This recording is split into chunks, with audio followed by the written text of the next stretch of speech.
Dowd and Tanner, we have always provide an excellent service that you can trust, and routine dental care may even avoid the need for urgent treatments. At Darwood and Tanner, we're always here for you, helping to protect, repair and improve your smile.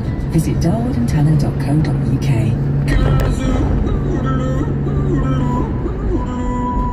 So I think that's the sound of a yodeler who's just bought a used car from Kazoo. He's done it completely online, and it comes safely delivered with a 7-day money-back guarantee. So he's got time to make sure he really loves it.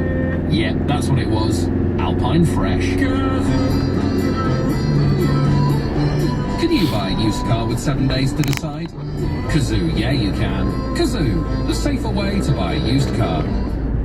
Nick Ferrari at breakfast on LBC. Call 0345 6060 973. Yogesh, we're going to talk about leadership with you in a moment. I just want to read this email out from Batley, being passports again, problem solved. Nick, can you please spell that word from the previous hour? I can't find it in the dictionary. Is it recce something? Now, this is the word recalcitrant, and I said if you don't know it, look it up in the dictionary. So I will spell it out. Joan, you spend about an hour and a half trying to find it. So it's recalcitrant, which is R Romeo E Echo C Charlie L C I T R. What is it? What is it? Vector 12, CTO.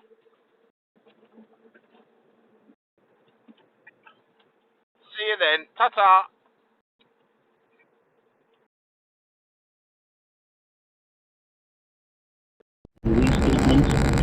So what do you mean by that? Sorry, what do you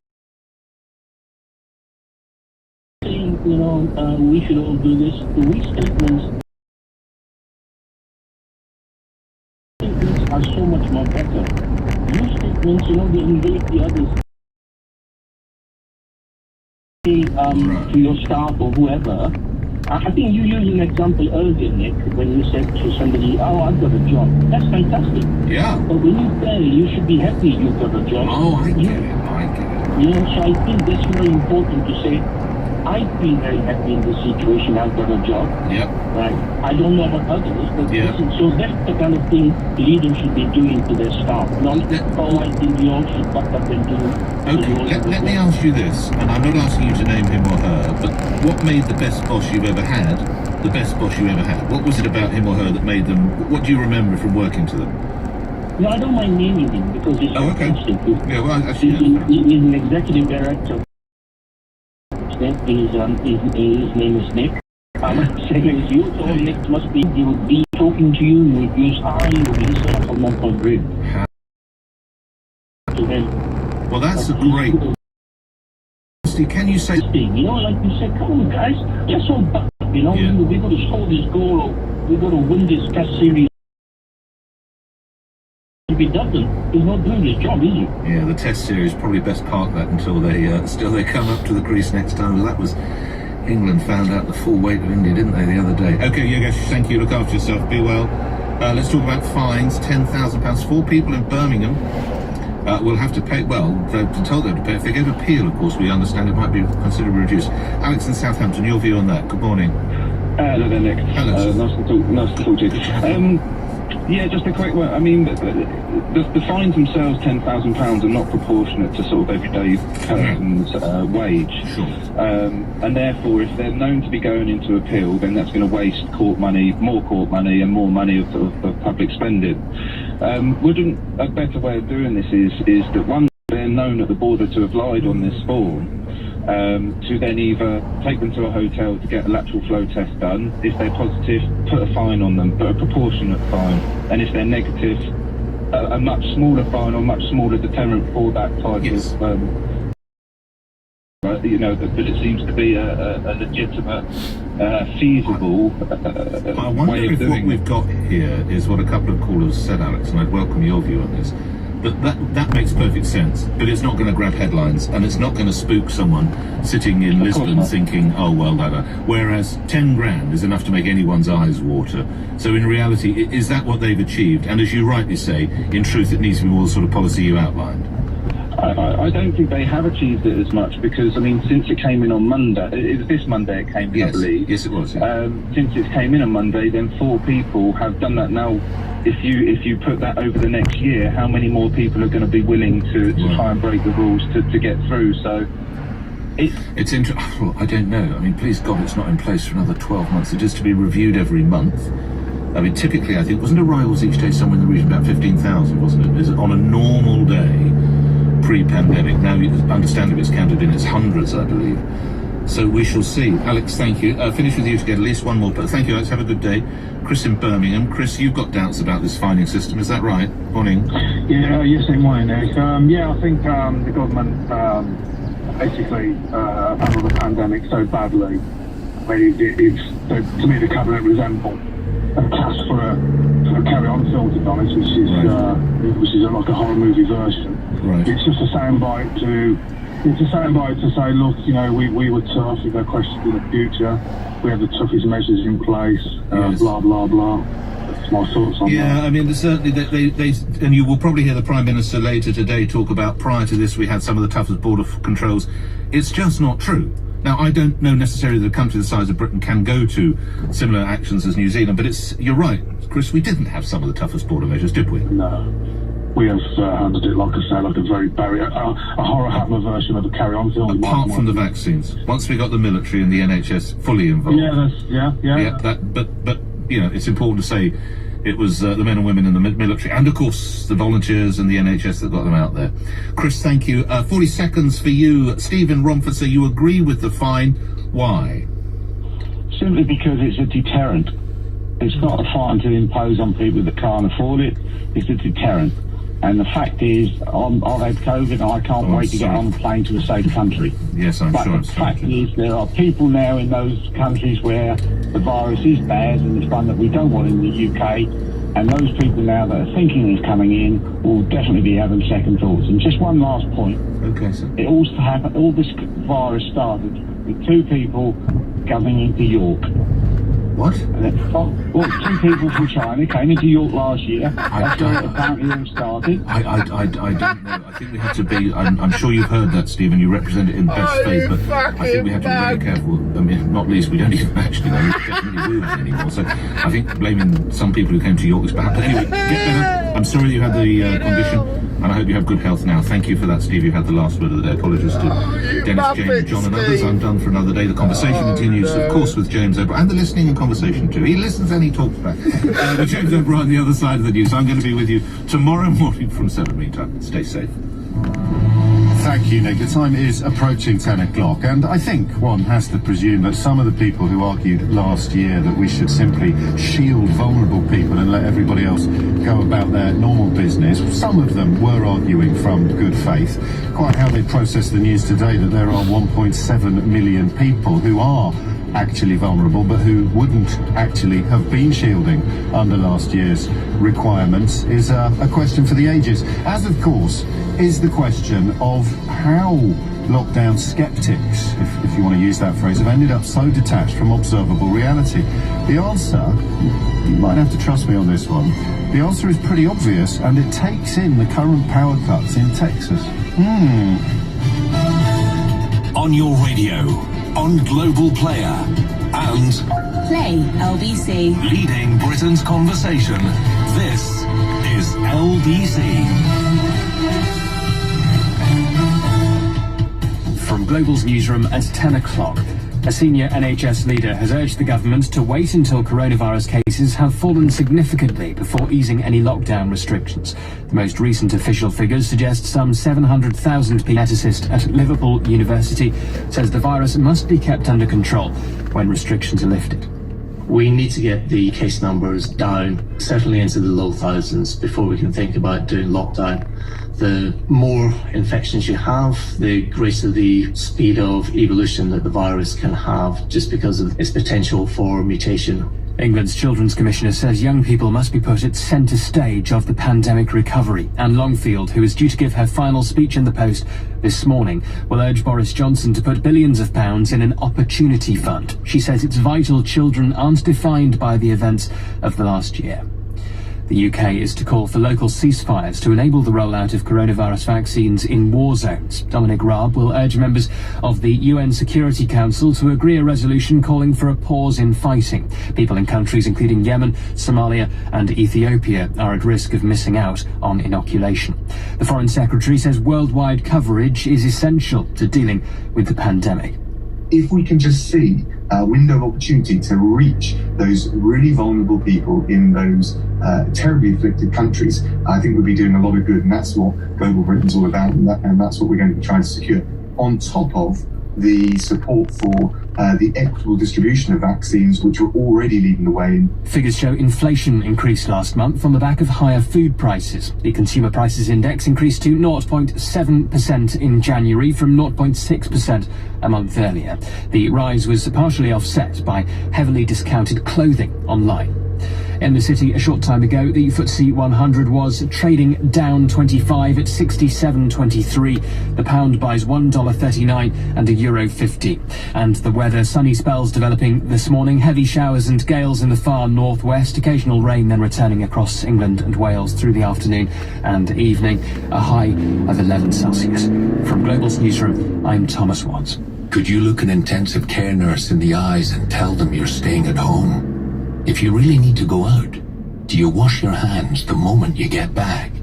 If you have to let someone in, like an emergency plumber, do you always open your windows to let in fresh air? Anyone can catch COVID-19. Anyone can pass it on. If we all stick to the rules, we can help stop the spread. Stay home, protect the NHS, save lives. This is LBC from Global, leading Britain's conversation with James O'Brien.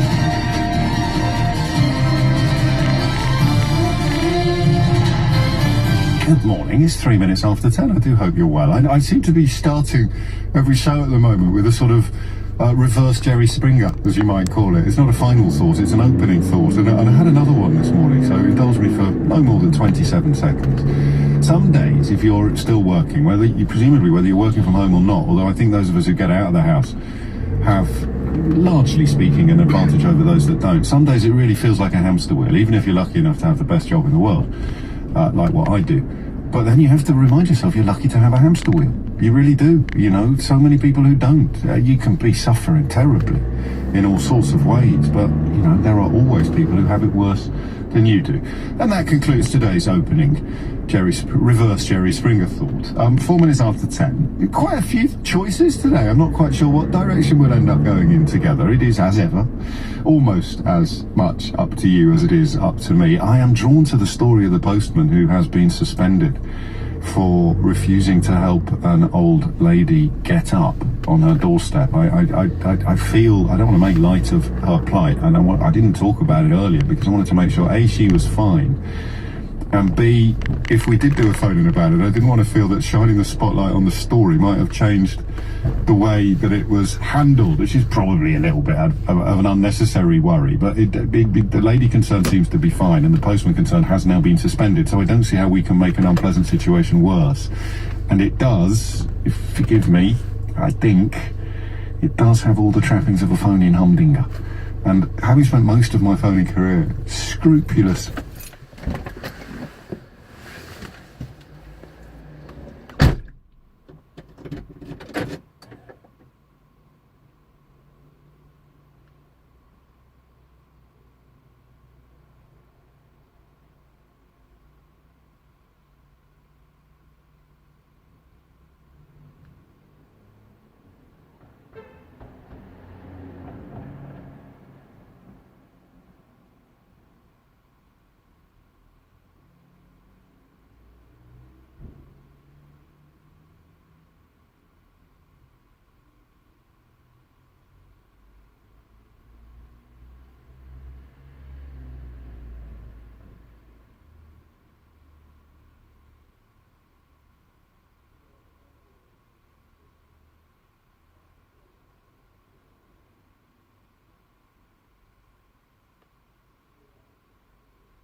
To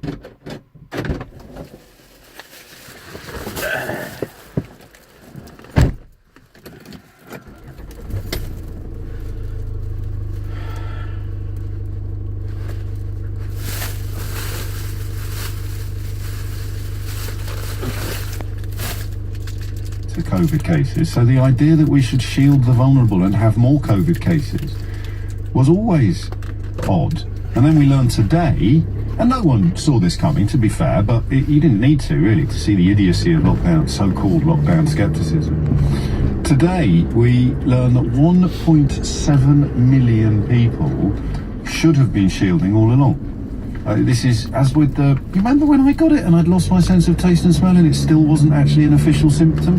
And again, that's nobody's fault. It's such a shame that we arrived at this period in our national history when false certainty had been fetishized to the point of, well, Brexit. And I found it odd that it wasn't there because it was so obviously a symptom of it. And now it is an official symptom. So there's no blame attached to that. You learn that the only crime, the only offence is not learning from things that change, not learning from previous mistakes. And of course, as a very wise man once said, not changing your mind when the facts change. And so 1.7 million people is an astonishing figure. And they were told yesterday that they should shield. I worry that this story hasn't got a big enough pickup, and part of that might be because so much of the right-wing media, so many right-wing newspapers, owned of course by incredibly rich men, have been flirting with so-called lockdown scepticism. And the reason why scientists have told these people to shield is because they've used a new model to spot those most likely to suffer severe coronavirus or death. So anybody last year, and I stress, and I'm not being facetious, there is no retrospective blame attached to this element of lockdown scepticism because it was stupid and wrong from the start. So just yet more evidence that it was stupid and wrong. It doesn't create a new offence. But if you called last year for the 2.2 million people on the list as being vulnerable to be somehow locked up and protected and insulated from the rest of society while everybody else went back into the public space, back to, quotes, normal, end quotes. The fact you could say that out loud without understanding hospitalizations and illnesses, and without understanding that these people were already shielding, they were already doing more than most of us to insulate themselves from possible infection. But today you've learned that your policy would have sent 1.7 million vulnerable people, 1.7 million people more likely to die or suffer severe coronavirus. You would have sent them tootling out into the street. You would have sent them tootling out into the pubs during Eat Out to Help Out, or tootling out into, I don't know, wherever it was that you wanted to, sandwich shops. That was a big thing for 10 minutes, wasn't it? Do you remember that? And so it's incredible, really, that pendulum won't swing. And the reason why, I'll get there in the end, I promise. Wake up at that. It's all linked. Because if you are shilling for, quotes, small government, end quotes, which of course leads to situations like the one we're seeing in Texas, where profiteering prompted a withdrawal from the national grid of power, and that's why Texas is alone in its plight at the moment. But if you are shilling for small government and, I don't know, working for a think tank that is secretly funded by the kind of people who make huge profits from things like withdrawing an entire state from the national grid, then proper pandemic response, it's 10:13 and this still makes sense. Proper pandemic response is kryptonite to you. Oh, what do you believe in? Small government and libertarianism. Right, so you want small government and, quotes, personal responsibility, end quotes, which, as you know, and I know, is simply a euphemism for privileged people denying their responsibilities to less privileged people. So if you believe in deregulation, which simply means making money out of increasing the risk that your workforce faces, you believe in deregulation, you believe in small government, and you believe in libertarianism, or weapons-grade selfishness, as honest people call it, then the pandemic responses that work, huge public expenditure, massive state intervention, enormous government action, they make a mockery of your entire life. Not just this period in history, but your entire political ideology. Imagine that you spent 30 years writing newspaper columns about why we need less government interference in our lives, why we need smaller states, why I'm a classical liberal. Just imagine that. And then you're faced with something as epic as the coronavirus, and somewhere deep inside your curdled soul you realise that the only way to battle this is to shut down huge swathes of the economy as quickly and as strongly as possible, in the hope of bouncing back quicker. But until we bounce back quicker, it is going to be the state that steps into the breach. Furloughing is a benefit payment. Furlough is welfare.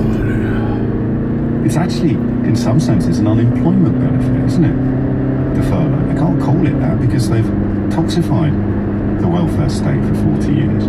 So, I don't know if there's a topic here, but I just thought I'd share it with you while it was still on the tip of my tongue. That's where lockdown scepticism comes from. If you've spent your entire life arguing that rich people should pay smaller taxes, themselves to blame, the government shouldn't be there to prop you up when you fall, it's your fault if things go wrong, you shouldn't have children if you can't afford them, you can't expect the government to bail you out when you're in trouble, and then there's a global pandemic and you realise that you are completely, spectacularly and murderously wrong about everything, what are you going to do? Well, find me someone who calls themselves a libertarian. Find me someone who calls themselves a classical liberal. Find me a secretly funded think tank that calls for smaller government or lower taxes for the rich. And I'll show you a lockdown skeptic.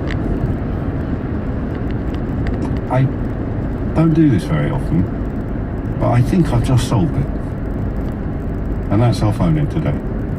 Is lockdown skepticism simply a pathetic belch of reality denial from people who've spent their entire lives and careers claiming that we need smaller government, less state intervention in our lives, and fewer regulations?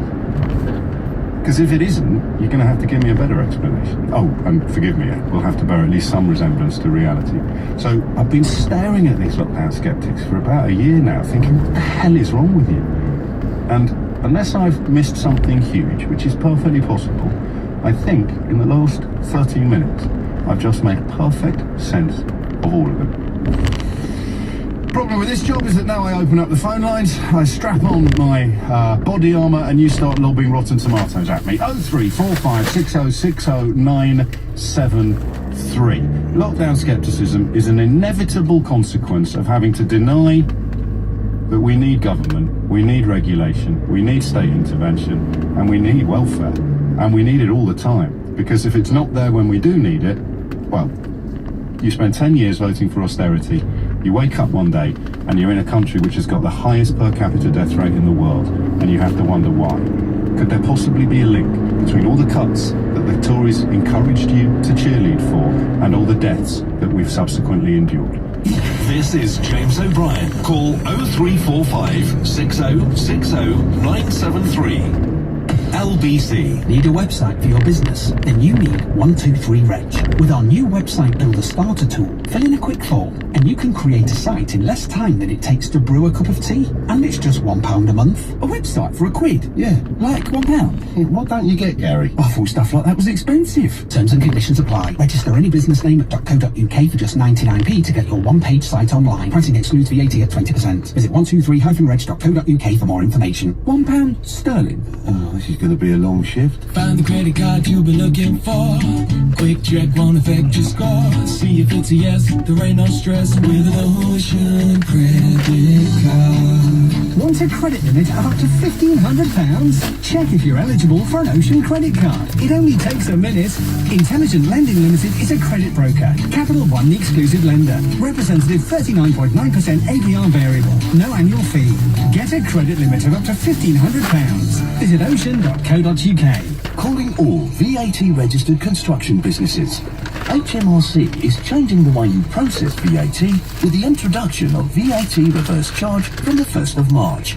Don't worry, reverse charge VAT is easy with zero.